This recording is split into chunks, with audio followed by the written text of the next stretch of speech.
Good evening. My name is Jose Montoya.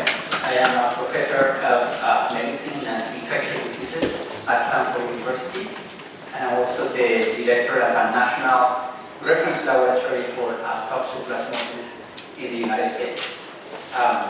In my daily life practice, I see patients who have heart transplant, bone marrow transplants, who get infected. And also for the whole US, I have this laboratory that gets blood samples from patients who have positive toxoplasmosis, so that includes pregnant women, babies, patients with transplant, AIDS, cancer. So that's my daily activities. And my life was busy enough with all these activities. But in 2004, February, I saw for the first time a patient with ME/CFS.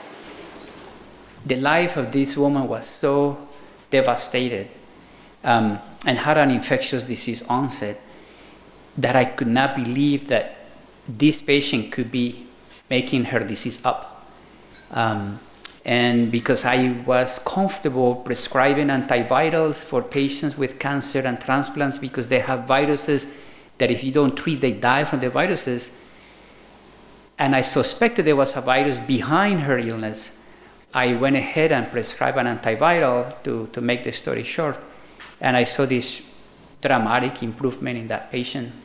And then the second patient, and all the way to 12 patients. And I realized that there must be something there that I had to have a calling for. So I don't have ME/CFS. None of my family members have it. But I do believe that the patients that suffer from this disease have an illness where I think I can do something for them, and I'll show you some of that story next. This is Stanford University in the West Coast, Northern California. Sorry to tell you, the weather is really nice there. And this is the team that we have, the core team. This is the central people. But obviously we have collaborations for the whole university with like 50 faculty professors at Stanford, who I'm happy to share with you, have believed and bought the dream that we can solve this disease. So every time that I have gone to each of them for their own skill, immunologists, neuroradiologists, geneticists, I go on there and tell them, wouldn't you like to be part of this team that is trying to bring discovery for this unknown, for this mystery? And it takes only a few sentences and a few minutes to convince them, and they join. So what you will see here, at least from the part that is coming from our team, is a multidisciplinary team effort. See. So thank you, Joanne Parland, for the invitation. I had my introduction to Ireland. I'm not going to say north or south. I'm not going to say euros or pounds or miles or kilometers. I had a wonderful 2 days with your family, with your mother May, with your wonderful husband Thomas, and their son Stephen. Thank you. Wonderful introduction to Northern Ireland. I think, the medical community owe a formal apology to millions of ME/CFS patients worldwide. Because we did not believe ME/CFS patients were sick when their lives were being destroyed by this illness. We left them alone and did not try to give them at least some relief with the tools and innovations that often became available to modern medicine. We ostracize them and in some instances humiliate them. We in the medical profession did that to patients. And we did not give them the benefit of the doubt. So for all this and all the suffering they have endured beyond words, we, the medical community, must one day produce a formal apology to the ME/CFS community, and I hope to see that day soon. So what I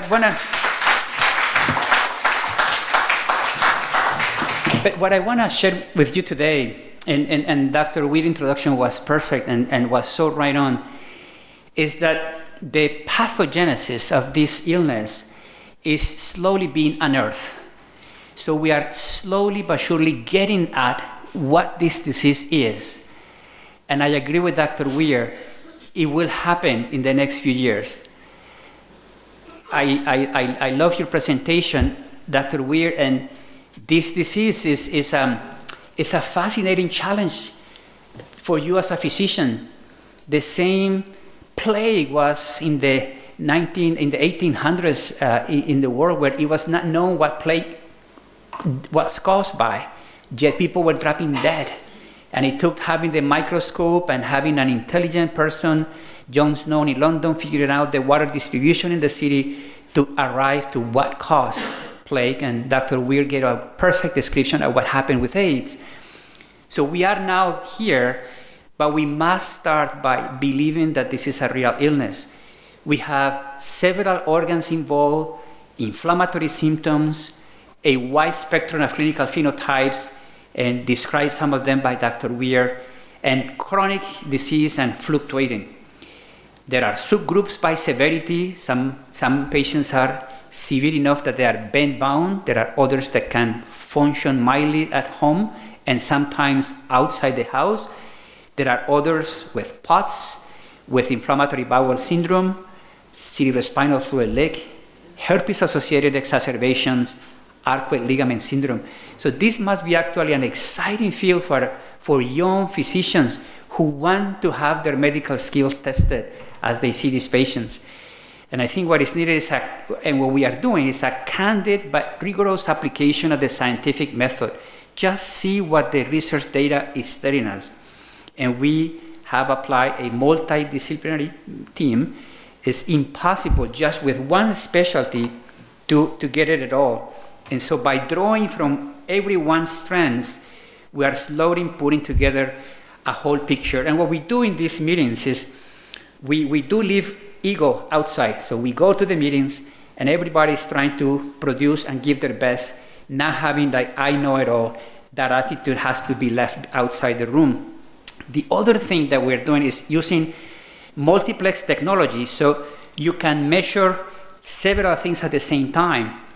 20 years ago, I started at Stanford my work actually 28 years ago in 1990. And I went there and I worked with mice and toxoplasmosis, and to measure one cytokine in blood, it costed us $300, one cytokine. So if we wanted to measure two cytokines, it was $600. And if we wanted to do it in 10 mice, it was $6,000. Today, we can measure 51 cytokines for $100. And so applying technology like that you can do measures of a global system in a single sample, and high throughput, meaning you can measure many of them, and broad system, looking at from the all angles technology, we can start to slowly understand what the disease is. So I'll show you the results of study that we did, where we measured 51 cytokines in 600 individuals. Just doing that, back in those days of ME/CFS in the early 90s, would have costed millions of dollars. But because of the technology has advanced, now we can do it. So that's another reason why we are seeing something different in ME/CFS. And we are very rigorous with statistical tests, making sure that we don't make mistakes because we are measuring too many things. And we let the data inform us and guide us, not our preconceived notions. Once this is achieved, and Dr. Weir referred to that, once we understand what is wrong at the primary central core of the disease, we will be able to follow with targeted treatments very easy. ME/CFS field is at an inflection point. And I think Dr. Weir said it better than I did. In the United States, the Institute of Medicine is now known as the National Academy of Science, and within the National Academy of Science is the National Academy of Medicine. Within that body, came out with a historical report in 2015. Officially, in the United States, since February 2015, ME/CFS is recognized as a real illness. It's going to take a while for that to permeate to practicing physicians. But at least at the scientific level, it is a biological illness. It's not anymore psychological. And that is the position now of entities like the National Institute of Health, the NIH, the FDA, the Centers for Disease Control. Just 2 weeks ago, I was fortunate to be called by the CDC to have a group that review material that is going to be educational for physicians and for patients. And in that material, the CDC is allowing us to say it's biological, it's real, patients need to be cared for, biologically based, and they need to be told they cannot exercise, they have to take the rest that they need, they cannot crash. This is coming from the government, from the CDC. And I'm very excited about this because once this material is made publicly available, then it could be used by other countries with the weight of the authority of these organizations like the CDC. The research findings that are coming out, and I'll share several with you, clearly are shedding light to this disease. We also have had meetings that are not CFS. We were at an immunology meeting last August and at an American Public Health Association meeting, nothing to do with CFS, and they allow us to present ME information within this non-ME CFS meeting. One day I hope to make it into my own specialty, infectious diseases, and we will get there soon. The NIH has come out with these collaborative centers, and there are 3 major ones, and Columbia, Stanford is one of them. The other one is Cornell, and the other one is in Connecticut. And all these 3 major centers that are doing collaborations are trying to look at different aspects of ME/CFS with the sole idea of bringing light and understanding biologically what this disease is. So the same thing as Dr. McBride mentioned, that there is a change that is taking place here in the north of Ireland, the same thing we are seeing in the United States in the scientific communities. There is a change in position that is taking place now. This is the immunology meeting. This is the Federation of Clinical Immunology Societies. This is the biggest body for immunology, and they gave us a forum for us to speak there in this non-CFS meeting. This is the American Public Health Association, and they allow us also to have a session on ME/CFS. So things are changing and they're becoming different. In addition to the ME/CFS patients providing a compelling story for a real disease, when you see such a patient, you know the patient has something that is not invented by their heads. There are thousands of published papers reporting the presence of objective abnormalities. Dr. Weir described very well the utility of doing exercise testing, and you can do it in 1 day or 2 days. And I think Mark Van Ness has been in this lands speaking about it. So that clearly can tell you that there is something objectively abnormal in these patients. There are also lots of data supporting something wrong with their immune system, with their metabolic pathways, with their microbiome, and in the brain. All this is happening as we speak. Things are being found that are not normal in ME/CFS patients. And the prospective studies showed that about 10% of patients who have well-defined infectious diseases like Epstein-Barr virus or mononucleosis, Q fever, West Nile virus, all these patients, if they have a severe infection, about 10% go into having ME/CFS. They didn't have this illness in their head. It was an infectious agent that got to them and triggered the whole cascade of abnormalities. And when you look at retrospective studies, you find that up to 80% of patients will tell you that the whole illness began on a precise year, precise month, precise date with a bad infection followed by the symptoms. It does not mean that we should not disregard those who do not have that story. There are patients who do not have that acute onset. They will go slowly into the disease, and we have to also pay attention to them. So it's important to recognize, this is key, because in ME/CFS, I'm afraid that it tends to be held to different standards. So all this research and excitement is happening, but it's bound to have bumps in the road, like any scientific discovery process. I'm excited these days to recreate by reading the account of how the double helix of the DNA molecule was discovered by Francis Crick and James Watson and Maurice Wilkins.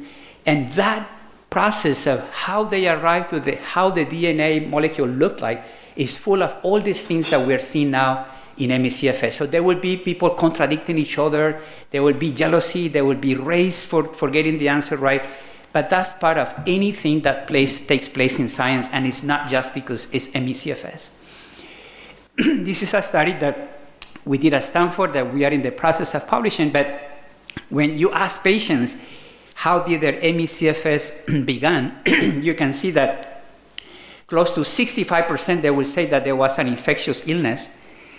There will be 40% who will say that it was a stressful event, and others will tie it to an environmental toxin, travel, international travel or domestic travel, pregnancy, surgery, an accident, and so forth, cardiac event.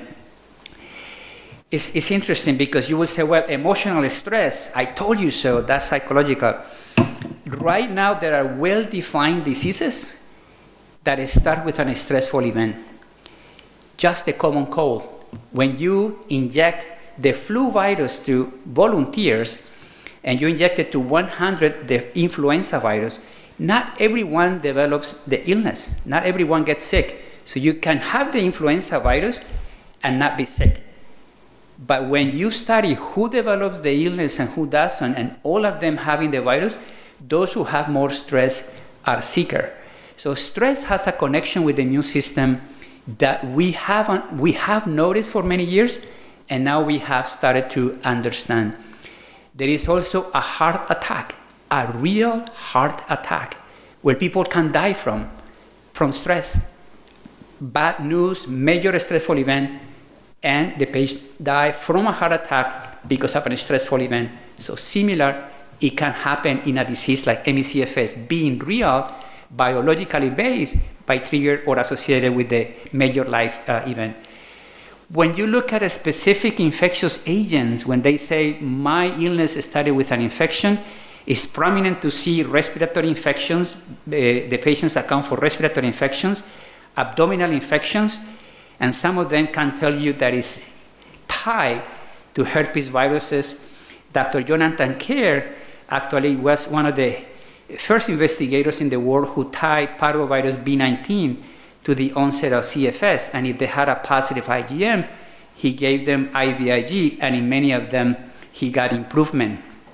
There are some patients who don't have a documented infection per se, but it looks like it was an infection but we couldn't get what the pathogen was in those patients.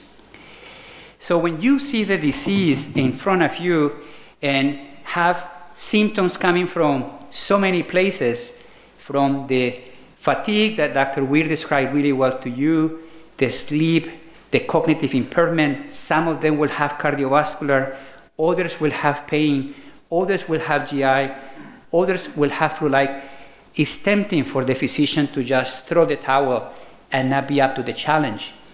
And I think that something that we need to share with the world is that there is a new way to arrive to the diagnosis of ME/CFS earlier by a simpler approach, and this is what the Institute of Medicine have done. Yes, the symptoms in these patients are way more complex than this, but if you just ask these 5 questions, focusing on the fatigue that goes on unrelieved for more than 6 months, the post-exertional malaise phenomena, and refreshing sleep. If you secure those 3, and the patient either had the cognitive fog, the brain fog, or the orthostatic symptoms, you have ME/CFS. And one of the things that we are doing in the educational material that we want to share with physicians To draw them, to get them interest, is to say you can do these simple tasks in your offices, and within 45 minutes you can arrive to the diagnosis of ME/CFS. It's really important that we pack this information in an appealing, brief way. If you give physicians packages of 5-7 pages, you lose them. You lose their interest. And at this CDC forum that we were 2 weeks ago, they did a good job because they brought family practitioners, they had pediatricians, they were practitioners, and we asked them, will this material be good for you? And we had like 5 pages. Says, oh no, I will not read those 5 pages. If you give me 1 page, half page, and you can draw me my attention to that, then maybe I can go to the 5 pages.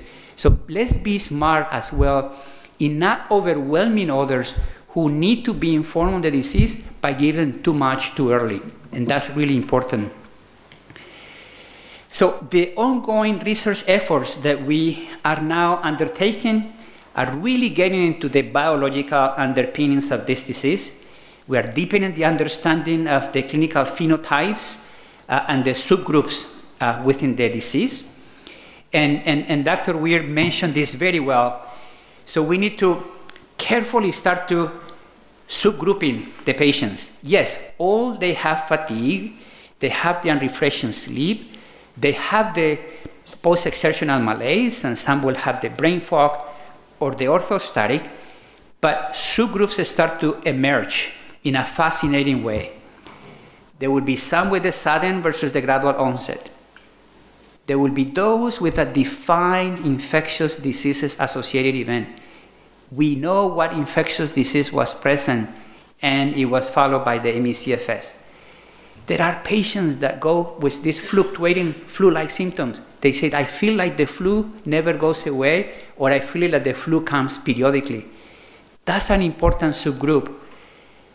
I have patients who tell us when their herpes in their mouth shows up, the ME/CFS patients, the symptoms get worse.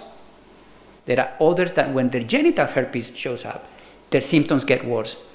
That's a clue there. We have patients who clearly have begun their ME/CFS after shingles. We have another subgroup, the chromosomally integrated human herpes virus 6. We have the POTS, and this tends to be more in children. The cervical stenosis. There are patients where the spinal cord is compressed by the vertebrae. They have the ME/CFS symptoms, they have surgery, and they go back to normal. We are missing all these possible interventions for people who have a biological illness and a cure. But it's not the same for everyone, and it's important to recognize that. They have the hypermobility and Ehlers-Danlos syndrome, the cerebrospinal fluid leak group, the mastocytosis or the mast cell activation disorder that Dr. Weir very elegantly described. And we have patients what is called the median arcuate ligament syndrome. This is where the diaphragm, there is a ligament there that encroaches the celiac artery, and with certain positions, they get the abdominal pain and they have the fatigue, and all they need is a surgical relief of that process. So look at all the world that is behind ME/CFS that is clearly not a psychological ailment. This is a beautiful paper from Asia that shows increased risk of chronic fatigue syndrome following herpes zoster or shingles. And in this study, there were 9,000 patients with shingles and 36,000 patients without shingles. And they cleverly were able to follow these patients, and they found that those with shingles had a much higher risk to developing chronic fatigue syndrome than those without shingles. And they proposed that CFS might exist in a subset of patients with shingles, all biologically based. And I have seen such patients when they go to my clinic. And all it takes is asking the question, because they have been told it's psychological. They will never think about connecting their shingles to their ME/CFS. This is a patient clearly who saw us in the clinic, and she had taken the pictures a few years before, clearly herpes on the left, and then was followed by the ME/CFS. This is another subset. These are patients, usually females, after 50, who have the herpes genital in these areas at the buttock area. And every time that comes up, their symptoms. These patients, when you suppress herpes with simple drugs like acyclovir for 3 to 5 years, their symptoms resolve. And we have been missing all this for so many years. So as we get more understanding of the biology, more groups, including ours, continue to report data that shows that this disease is real. And these findings will gradually shed the light to clearly provide a different understanding, biological understanding of this disease, and then the treatments will follow. Allow me to share, this is a report by Dr. Peter Rowe. You will hear from him tonight, shortly, from the Johns Hopkins, where they have these patients with cervical stenosis, and they have these symptoms of the stenosis. They did the MRIs, they found the compression, and look at after surgery how these patients improved dramatically just with the proper surgery for the cervical stenosis. So rather than putting all the patients in a single box, carefully listen to them. And if they give you a lot of symptoms in the neck, symptoms of the nerves being compressed by the neck, like symptoms of numbness or tingling in the arms, be careful. It could be this cervical stenosis. And if the MRI of the neck confirm that they have that, what they need is a good neurosurgeon and not a psychologist or antidepressants. This is another group that Peter also put together, and it's chronic fatigue syndrome associated with hypermobility or Ehlers-Danlos syndrome. These are patients that can put their thumb all the way to their forearm, and they have this super elasticity.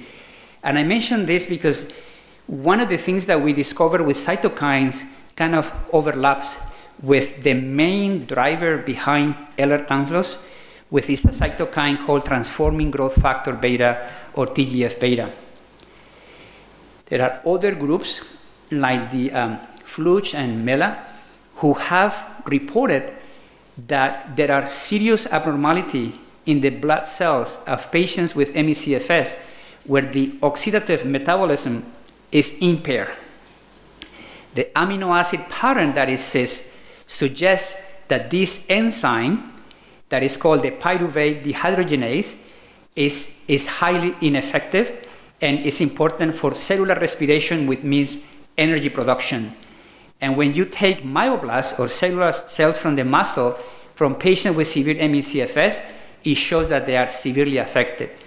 Again, the story behind here is that when you pay attention to what is in the cells of these patients, what is in the body of these patients, you see abnormalities that are biologically based. In this other study, from another group, they found antibodies that are produced by B cells that were targeting these receptors that are part of the autonomic nervous system that Dr. Weir was mentioning, that makes them difficult to control their blood pressure and to control their other functions of the autonomic nervous system, like the heart rate. So another piece of evidence that these patients are not sick in their head is something that is biologically based. Another study, they looked at from another group the ability of Epstein-Barr virus and human herpes virus 6 to produce an enzyme that is related to activity of the virus.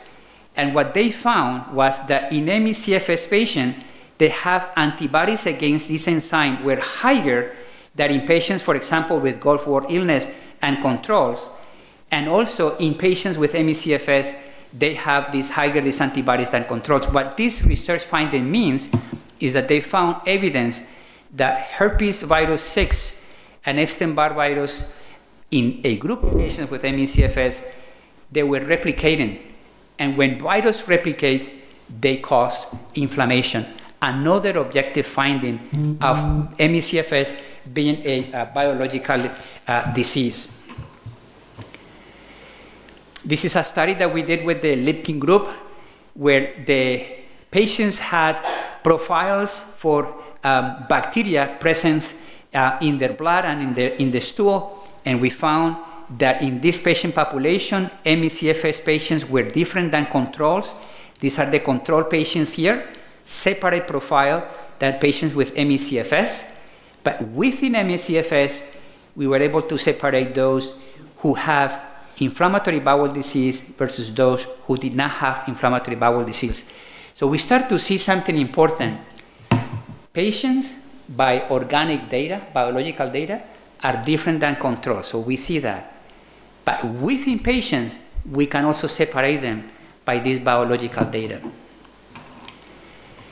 This is the study that we published last year, and this is the study that I was referring to you, that we can measure 51 cytokines in a single person for a small amount of money, relatively speaking, compared to what it used to be.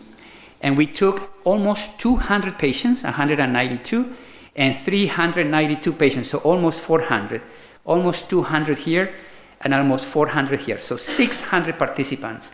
And we asked a simple question: if you measure all these cytokines, how they differ from each other? And we were so excited to find that this cytokine transforming growth factor beta was elevated in patients with ME/CFS, and resistance was lower. That cytokine, TGF-beta, is the primary cytokine in terms of pathophysiology for Ehlers-Danlos syndrome, the hypermobility type. So some connection there between the two processes. The other amazing thing, and we didn't know that that was going to be important, is that this TGF-beta has been associated with the promotion of lymphoma. And sadly, patients with ME/CFS appear to have a higher risk of lymphoma, especially after the age of 65. So we are possibly at the verge to find why the lymphoma develops, and opens the door to target this TGF-beta to bring it down, and see if by intervening with that molecule that is abnormal in CFS patients, we could decrease the risk of lymphoma. But you can only find these things if you explore them, if you study them, if you open your mind to the possibility that what you are seeing is biologically based. The finding that we were most excited about is that 17 cytokines had a statistically significant upward linear trend with severity in this manner. So of the 51, 17 had this behavior that had not been observed before. And I will never forget that morning in California. Sorry, very sunny, very nice. And we were staggered by the data. The data was there. It was so beautiful, like a eureka moment, because 17 molecules correlated with the severity of the disease. In the x-axis, you have control patients, healthy control participants, and then you have patients with mild disease, moderate disease, and severe disease. And here in the y-axis is the level of the cytokine. And look how beautiful the cytokines go up with the severity. Go up with the severity. This is what we call in research dose response. When you have a dose response phenomena, you have something. Because the more you give, the more you get, is usually meaning that there is an association that is very strong. And out of those 17, these cytokines here that are in red are pro-inflammatory. When patients have been telling us for 35 years or more that they feel their body inflamed, this is it. So inflammation is part of the illness. It's not psychological. It's not that they need antidepressants. It's that their body is in fire. Their body is inflamed. And the more inflamed they are, the higher those cytokines that cause inflammation they are. And in this study, if you can see, there is this leptin that goes higher with more severity, right? Here. And we did another study where we took leptin every day. And this is actually from Jared Younger, who's an outstanding rising star in ME/CFS. He was at Stanford, and now he's at the University of Alabama, and we're trying to get him back to Stanford, but I hope nobody from Alabama is listening. He did a study where every day the blood was drawn every day, and the one cytokine that correlated with the fatigue was leptin in many of these patients. When the fatigue went up, the leptin went up, and so forth. So in several patients, there was this tight correlation between fatigue and leptin. So there's something on leptin that is behind ME/CFS pathology. And when we found the inflammation, I remind you, the inflammation we found was in the blood of the patients, and the blood goes everywhere because every tissue that needs oxygen has to have the blood. So this inflammation is visiting every organ, including the brain. And it's fascinating because in animal models, when you take, this is called lipopolysaccharide. This is a substance that Dr. Weir and I are very familiar with. It's in the cell wall of gram-negative bacteria. And these bacteria, when they enter the bloodstream, they cause lots of inflammation. So when you inject this lipopolysaccharide LPS in mice, they get inflamed. And they get inflammation in the bloodstream. When you add leptin to that, the inflammation gets into the brain.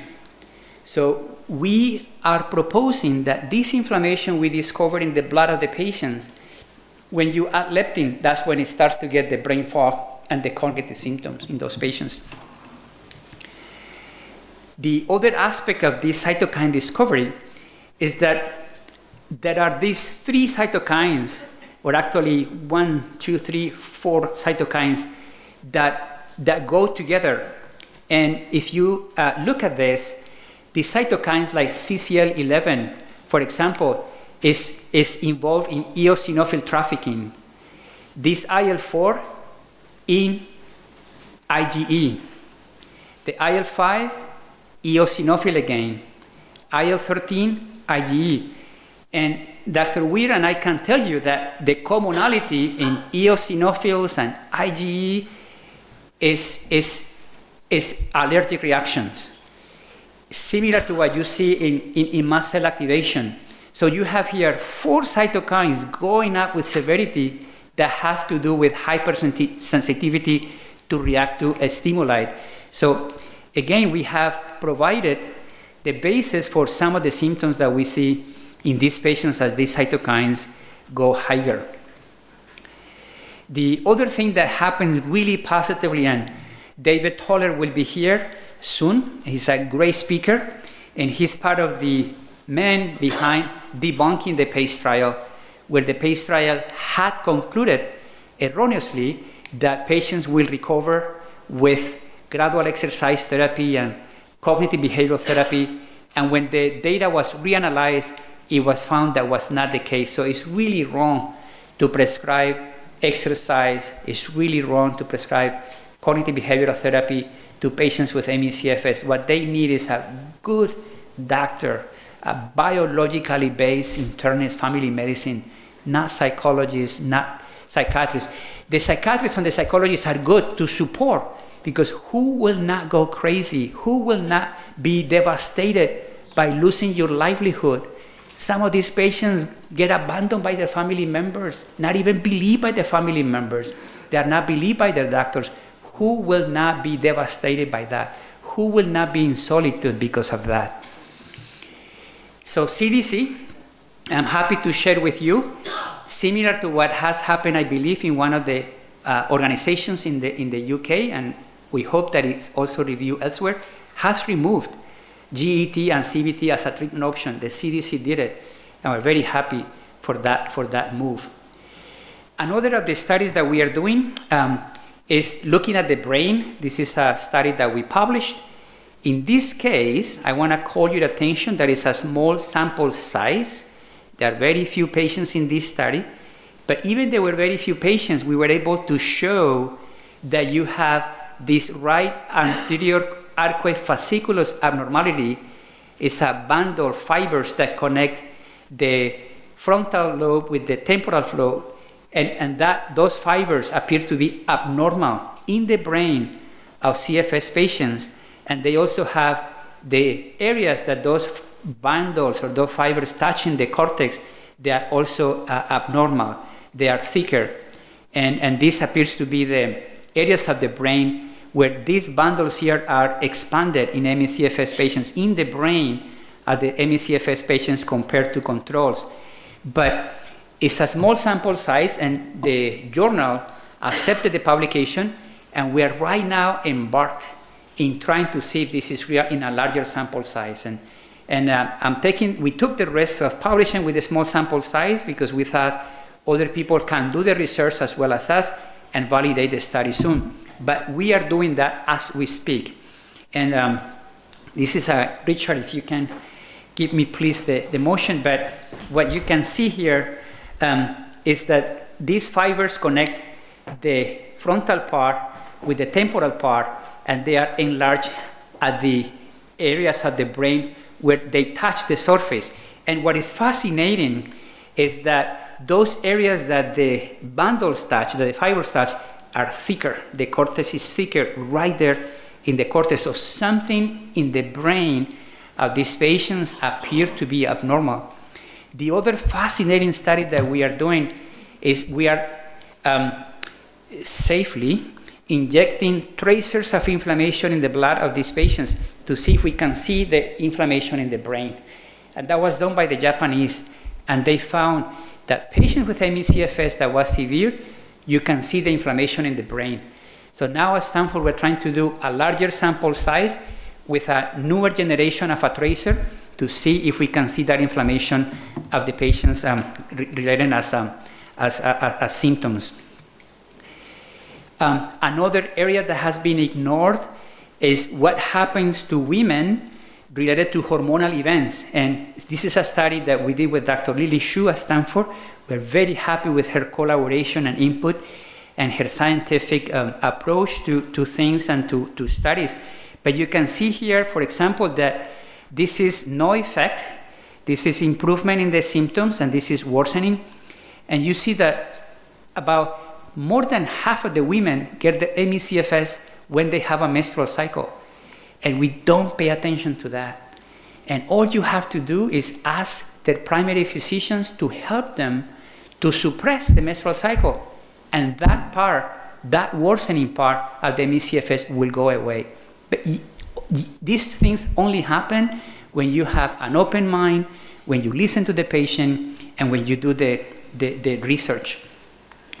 This is a patient who, like the ones described by Dr. Weir, they have so many activities. Like a good American girl, she was involved in fitness and volunteering and pre-med class and social life. And her mother had ME/CFS, and we have treated her with Valsite, and her mother had recovered completely. And sadly, she became ill with ME/CFS to the point of being bedbound. And there is no way, if you meet her, that you could imagine that she would be trying to be sick like this, because her life was so full before and so fulfilling that there is no way she will try to fake this. And very sick.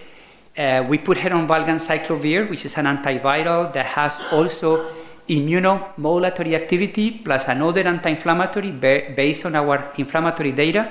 And she's now back to school, back to almost normal. She came to Stanford, did a rotation with us, and this is the second summer that she spent with us, helping us with research.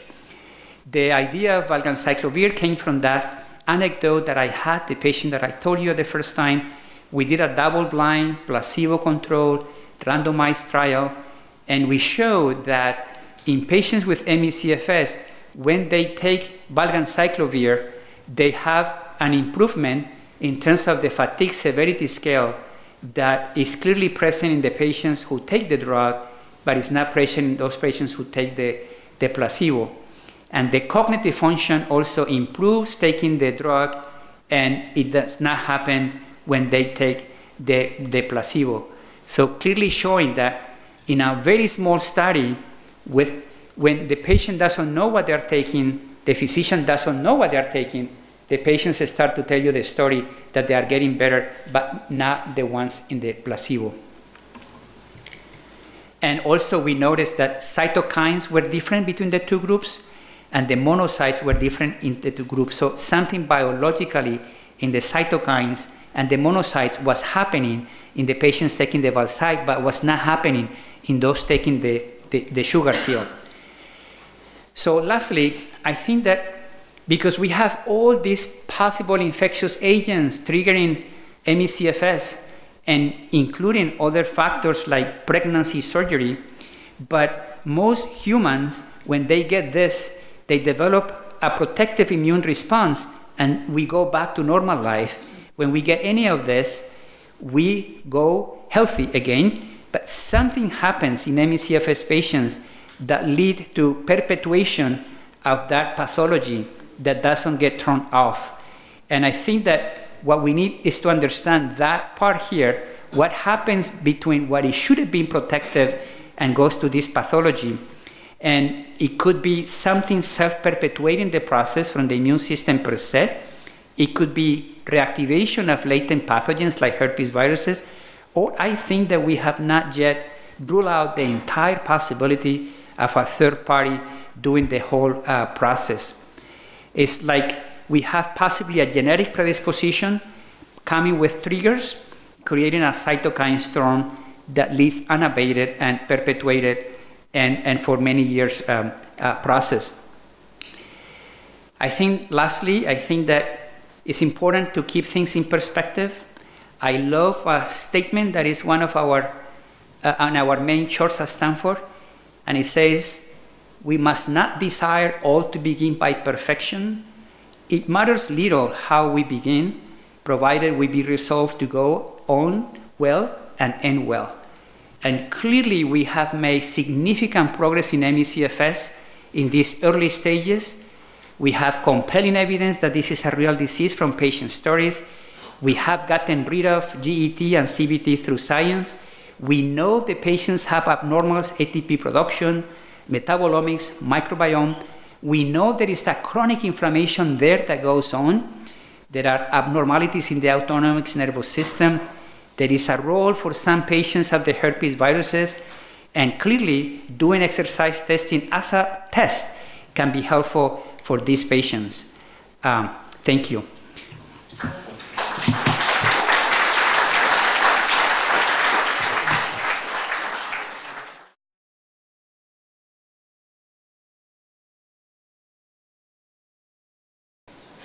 I'd like to explain the background to these two videos that we're about to watch.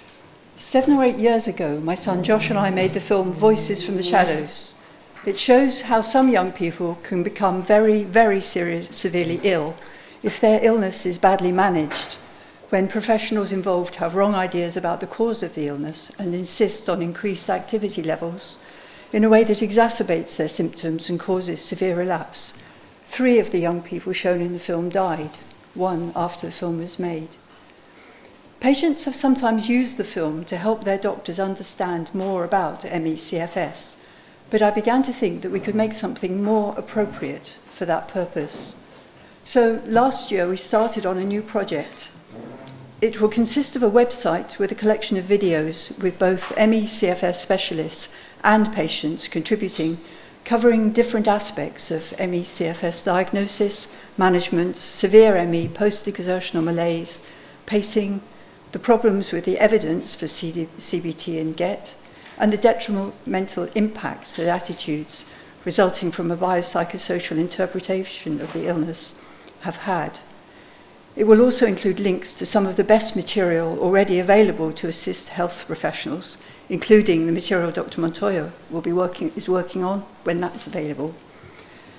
These 2 videos are the first in this project. Last summer, a primer for diagnosis and management of ME/CFS in children and adolescents was published in Frontiers, written by 10 international specialists, mostly from the US, but also from the UK, New Zealand, and Australia. I was able to bring together in Bristol 2 of the foremost of these pediatric ME/CFS experts. Between them, Professor Peter Rowe and Dr. Nigel Spate have been involved in the production of most of the significant reports and primers on ME and CFS over the last 16 years or so. Professor Peter Rowe was the lead author on the pediatric primer and was previously involved in writing the very influential 2015 report Dr. Montoya referred to earlier. This emphasised the crucial post-exertional amplification of symptoms that occurs in ME/CFS, which has serious consequences for approaches to management. And currently, Professor Rowe is taking a lead role in the orthostatic intolerance section of the Common Data Elements project in the US. Back in 2002, Dr. Nigel Speight helped produce the Chief Medical Officer's report and the College of Pediatrics and Child Health Guidelines in 2004. He then contributed to the important and more specific ME International Consensus Criteria and its primer for medical professionals. This was developed from the widely used Canadian Consensus Criteria. He then joined with the writing group for the Pediatric Primer for health professionals. I mean, many of you know Dr. Speight perfectly well, but I think some people may not. Dr. Speight has played a key role in the UK, where he is the paediatric medical advisor for many charities, including the ME Association, Times Trust, and the 25% group for the severely ill. He has often been asked to help with cases where ignorance and misconceptions about the illness have led to the involvement of social services, accusations of fabricated fictitious illness, and families being subjected to care proceedings. Sadly, these sorts of cases still continue in the UK, and Dr. Speight continues a struggle to protect children with ME/CFS and their families in the face of prejudice and hostility from those who feel their professionalism is being questioned and their careers based on a psychosocial interpretation are threatened. Although there is now more widespread realization that CBT and GET are not the panacea that is claimed, there is little recognition of the particular nature of the sleep problems faced by children with ME/CFS and the irrelevance and even the dangers of sleep hygiene, so widely promoted by some paediatricians. In these videos, Dr. Speight and Professor Rowe touch on this aspect of the illness. The sleep dysfunction is complex, and sleep hygiene can have just as damaging an impact on children as graded exercise and graded activity. As my daughter points out, stopping children sleep when they need to is torture. She knows because she has suffered this as a child. A final point I would like to make is that there are a great many children who became ill decades ago. Many have received inadequate or even misguided medical care, leading to prolonged and severe ill health. Many are too ill to get to appointments. They especially, after all these many, many years of illness, are in need of belief, understanding, support, and medical care from their GPs. I hope these videos will be useful and encourage you to look at some of the available resources, like the Pediatric Primer and the ME Association's information on children and young people. Our completed educational project will be hosted on the ME Research UK website and the Cure.ME website at the London School of Hygiene and Tropical Medicine, with a screening and discussion event to be held there. We will be working closely with the Cure.ME team as clinical consultants, and we expect to also include well-characterised patients who have donated samples for the UK ME/CFS Biobank. This aspect of the project should be of use to researchers. I heard recently that a submission I made to the Wellcome Public Engagement Fund for this project was successful, but that was by email, and I kind of await further details by post before I can really say much more about it. In the meantime, these two videos and links to further educational material can be accessed at www.voicesfromtheshadowsfilm.co.uk. So, here they are.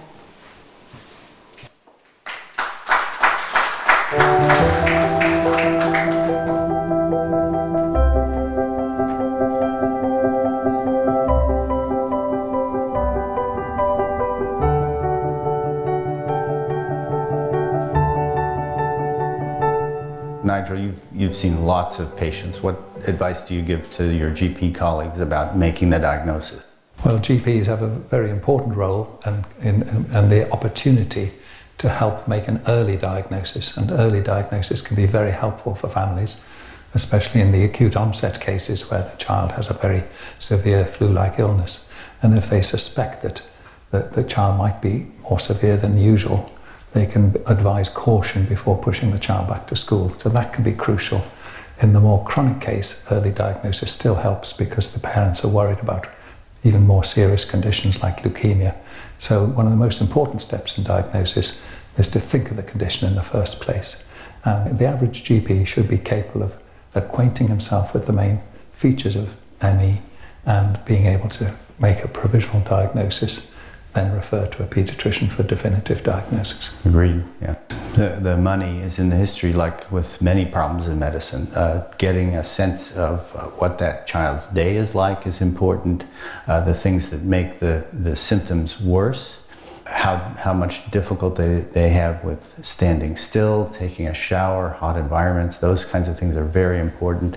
And really getting a sense of how much impairment they get after minimal exercise. That's the key factor in ME/CFS. You mean the fact that after exertion, they pay the penalty, yeah, often with a delayed effect, yeah, going on for some time, it's post-exertional worsening. Right. Would you agree that, as we said in the primer, that is actually the cardinal symptom of this condition? Yeah, it's the thing that helps differentiate it from many other conditions. You know, with depression, if you exercise, you tend to feel better.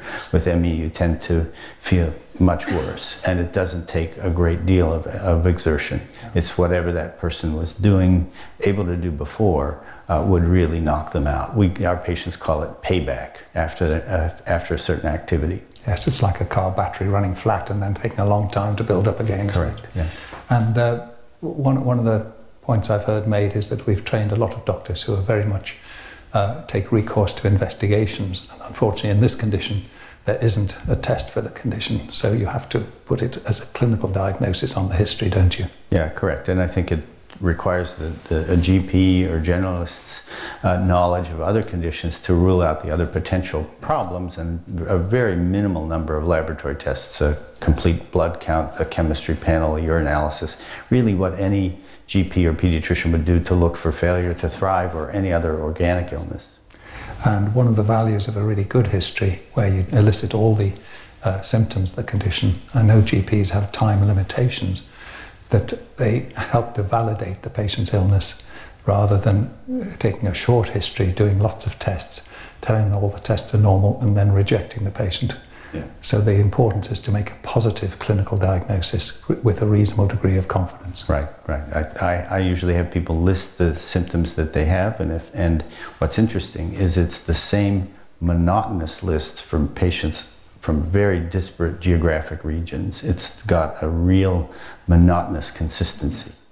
And that's one of the arguments against a psychological thing, because why would a psychological condition give people this unique, constant constellation of symptoms? Yeah.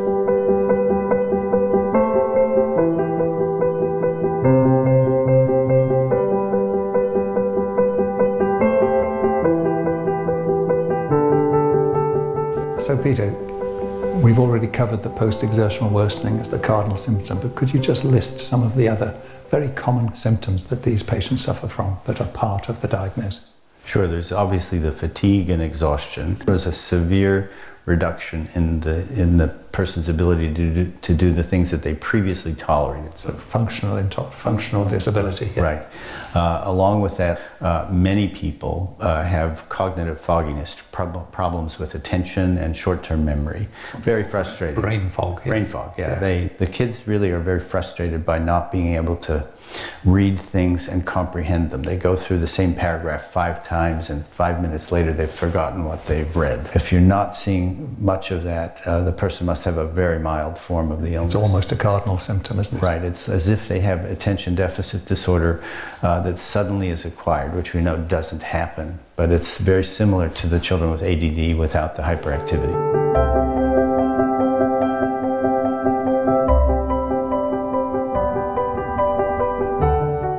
many of them have tremendous difficulty getting to sleep. So they might lie down at the normal time, not fall asleep until 3, 4, 5 in the morning. That then sets off their daytime schedule horribly, so they're out of sync with their families. We see frequent awakening, but the sleep problems can be really difficult. And even when they do sleep 8 hours, whatever time of the day, they wake up feeling unrefreshed, don't they? By definition of the illness, and that's, I think, a key.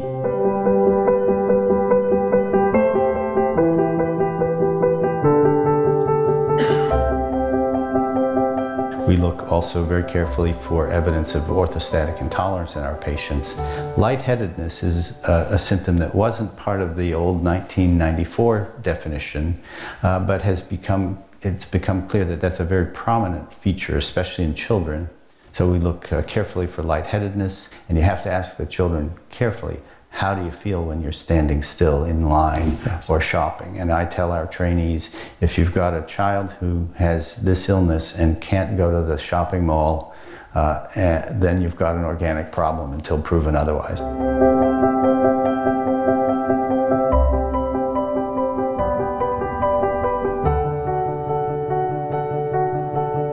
They often have headaches, and then there are a group of pain symptoms, painful muscles, tender joints without swelling.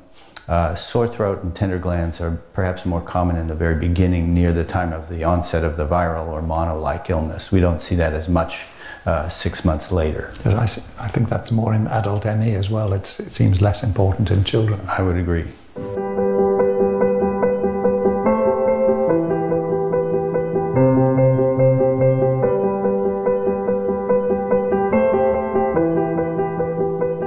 What do you think of another facet that I've found useful in raising the possibility in a relatively mild case? And this is an undue susceptibility to virus infections. A child that would normally just last 48 hours, they can actually be off school for a month with a common cold. It's very common for us to see that in the US as well. We've stressed the vital importance of history and the absence of positive investigation tests, but could you say something about possible minor and sophisticated physical signs that you can find in this condition? Yeah, I think there are some very consistent ones. One is that if you look at the children's legs, with prolonged sitting, they often have a profound acrocyanosis, this purple discoloration of the dependent limbs. That reflects their orthostatic intolerance. We usually stand them in clinic for a 10-minute standing test, and that's very revealing. They get facial pallor, they get worse acrocyanosis. You can provoke their symptoms. They often get a big increase in their heart rate that's consistent with postural tachycardia syndrome. So those are important. But beyond those, we see joint hypermobility in about 60% of our patients, many of whom meet criteria for hypermobile Ehlers-Danlos syndrome, which needs to be treated very differently. So we've covered the approach to diagnosis. What would you say to the doctor that doesn't like to label patients? I would oppose that view in that a label of ME/CFS, an official label, is extraordinarily important and is actually protective. And a child who has got ME but doesn't have a label is at risk of pressures from many areas, from education, from within, from the family, and the disbelief surrounding someone who's not been diagnosed.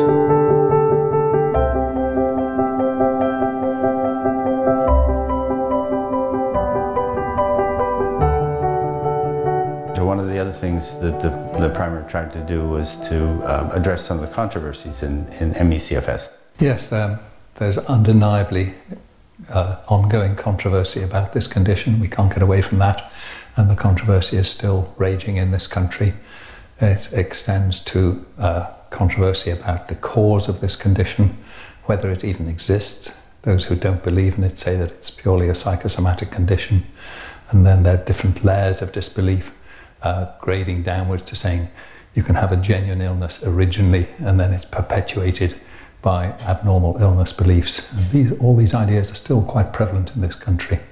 And these areas of disbelief then run into controversies about labelling and about management. There have been 3 very authoritative reports in this country which, to my mind, should have settled the controversy. There was the 2002 Chief Medical Officer's report, the 2004 College of Pediatrics report, and the NICE guidelines. And all these reports implicitly or explicitly regard ME as a genuine organic process. I believe there's been another report from your side of the Atlantic since. Yeah, I was on the committee at the Institute of Medicine. We produced a report that came out in 2015, and I think the summary statement was that this was a common, multi-system, serious disease, and that it deserved much more attention.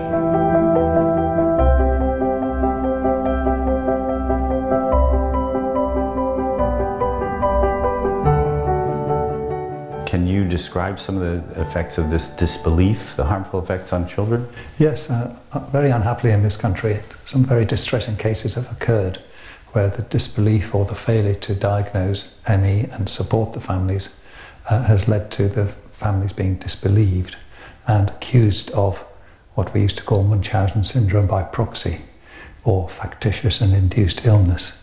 Munchausen syndrome by proxy is an extremely rare condition. Yeah, I've seen one in maybe 2,000 patients, and that person was sick as well. Same here. It's very, very rare.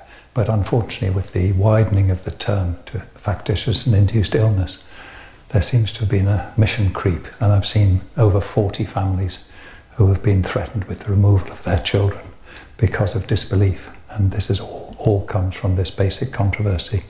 Most of the major textbooks relegate CFS, which is what they call it rather than ME, to a section written by a psychiatrist in the psychiatric section. And a pediatric textbook said ME is one of the commonest somatization disorders of adolescence.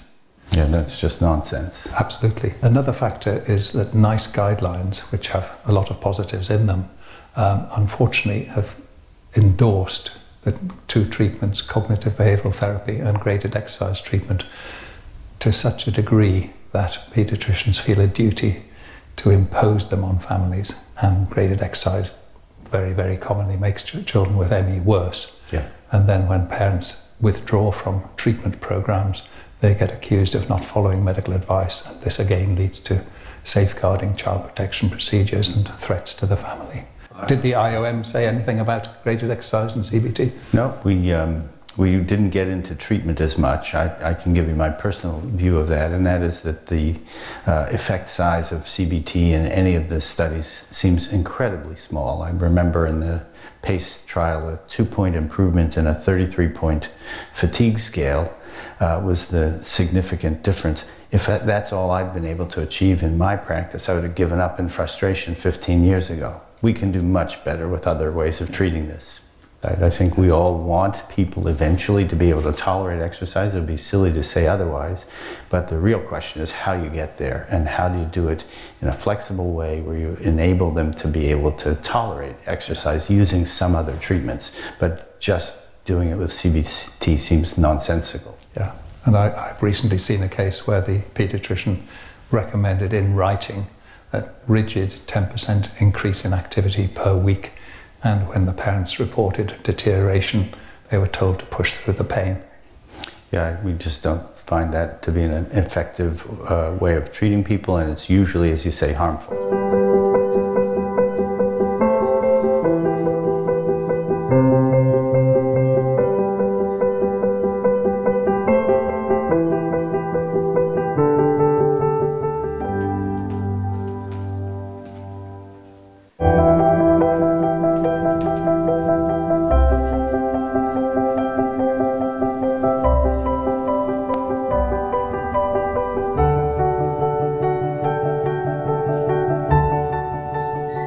We've stressed the vital importance for diagnosis of post-exertional malaise and post-exertional worsening, and we've mentioned the potential harmfulness of too much graded exercise, but a story I always remember is a girl who was almost totally recovered, was functioning at 90%, full school attendance, but her wise paediatrician said she shouldn't do physical education, and because she used to be good at athletics, she was tricked into a cross-country race. And that produced an 18-month relapse which kept her off school entirely.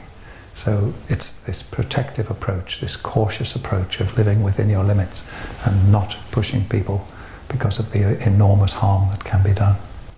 Nigel, I know you've been very interested in the severe cases. Can you say a bit about them? Yes, the severe end of the spectrum is a major challenge for the patient, the family, and the doctors caring for the family. And every doctor who sees his first severe case feels very panicky and threatened by it. It's very, very important that these patients have been believed in and have already gotten a diagnosis, because if they don't believe in it, they refer them to psychiatrists, which is not really appropriate. The picture of a severe case, imagine, is of a patient lying prone in a darkened room in severe pain. Every movement hurts, difficult toileting, difficulty feeding. Sometimes they're so weak that they can't eat and swallow, have to be tube fed. And it's an absolute nightmare for the patient. The important thing is that you don't subject the patient to too much hospitalization or investigations, and that you just keep calm and believe that these people can improve, as they often can. Yeah, I think that encouragement and the knowledge that the GP brings of that family and that child from beforehand helps avoid some of the catastrophes that can occur with over-medicalization. Absolutely. While we've said that the paediatrician will have the main responsibility, I think a GP can be enormous support in the case of a severe case. They'll only see one once in their career probably, but being willing to do home visits, which are beginning to go out of fashion, treating the patient at home for intercurrent illness, tonsillitis, otitis media, a supportive GP can be a very important part of the team. When I see the really bad ones, I think of a couple of things that might affect the need for tube feeding. One is that in 31% of our cohort of CFS adolescents, we find evidence of a non-IgE mediated milk protein intolerance. So it's a delayed recognition that milk protein exposure, it can be other foods, but milk protein most commonly will give them epigastric pain, reflux, early satiety, often mouth ulcers, and the failure to treat that really interferes with progress. Occasionally they need to be tube fed. Second thing we're recognizing in some of the patients is an anatomic abnormality of median arcuate ligament syndrome, which will make people unable to eat without pain, and they lose weight tremendously until this vascular problem is found. And a small subset of the severe patients have a mast cell activation syndrome, which has only recently been recognized, but they have tremendous trouble with feeding. Yes. And the other thing I'd say about the severe case is that one can't promise recovery, but you can really keep up hope by introducing them to other families whose children have been in the same position, who've made total recoveries. And so there's no, just because it's very, very severe for 6 months or a year does not mean full recovery isn't possible.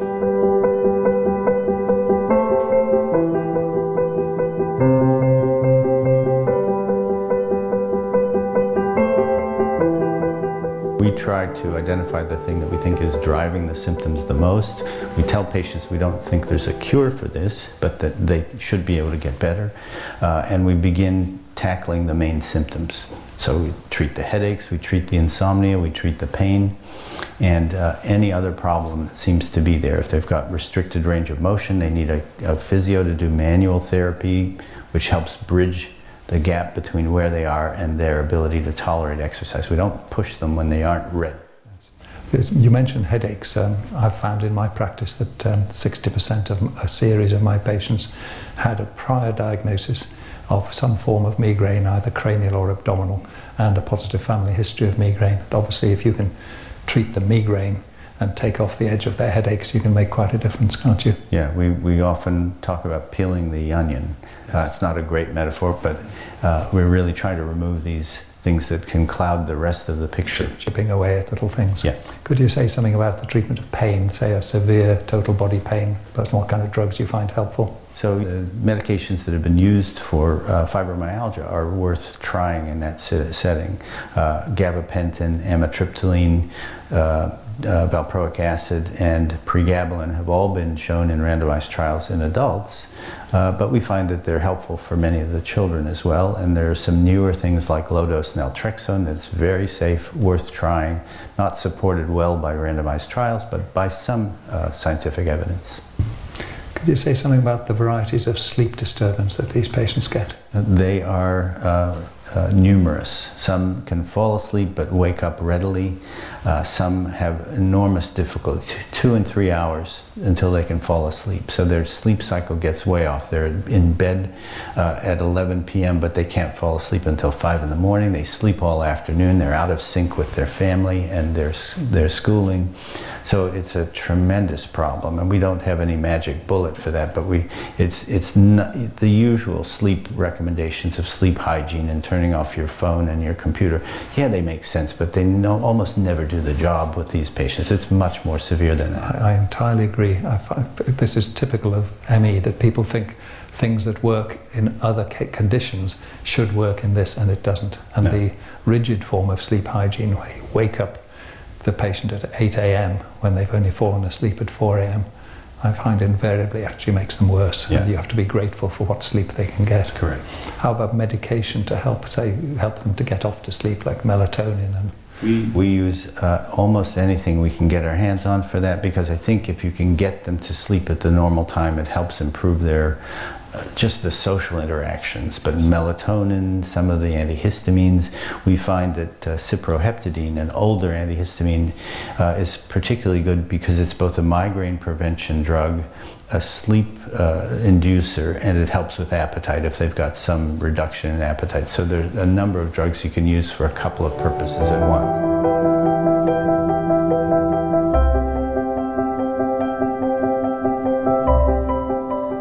obviously, there's a differential diagnosis from depression, but as we've said, the picture is quite clear. But some of these patients are quite entitled to get depressed, and I'm personally surprised more of them don't. Right. They get fed up, but they're not clinically depressed. But if you did have someone you thought was clinically depressed on top of their ME, could you say something about the usefulness of antidepressant medication?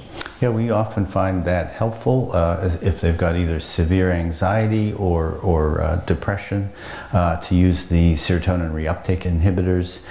They are often helpful for dual purpose, or triple purpose. They can help with mood, they can help with pain, and they have a vasoconstricting property that helps some of them avoid orthostatic symptoms. So often those can be very helpful in the person who's developed a secondary depression. There's one question I still can't answer for myself, and that is, how much can borreliosis or Lyme disease mimic ME, and how often should we think about it, considering that it's potentially more treatable than ME? Yeah, it's a very tough one. I don't know the dividing line between them. My own son started getting systemic features of ME after a tick bite, which had no rash. And fortunately, the pediatrician said, this looks like Lyme, treated him with antibiotics, and he recovered. So I think if there's a question, one can err on the side of simple antibiotics that aren't very toxic. In the early stages. In the early stages, correct.